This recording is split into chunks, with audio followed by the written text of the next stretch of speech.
tu nezini, ko atkal dāvināt. Skaties līdz galam un uzzini, kādas dāvanas tiešām cilvēki novērtēs un būs sajūsmā un viņas nedāvinās tālāk. Savukārt, dāvanas, kuras novērtēs cilvēki dzimuši 3., 12., 21.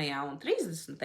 datumā, būs kaut kas, kur viņi var izglītoties, kādi kursi, tas pats teātris, kino apmeklējums, kaut kur viņi var iegūt zināšanas. Cilvēki, kur ir dzimuši 4., 13., 22. un 31. datumā, viņiem atkal visādas radošās dāvanas dar. Kādā veidā uzdāviniet iespēju apmeklēt kādu radošu meistarklasi, izgatavot kādas rotas. Jā, starp citu, gleznošanas meistarklase, video filmēšanas meistarklase vai apmācības ļoti, ļoti novērtēs.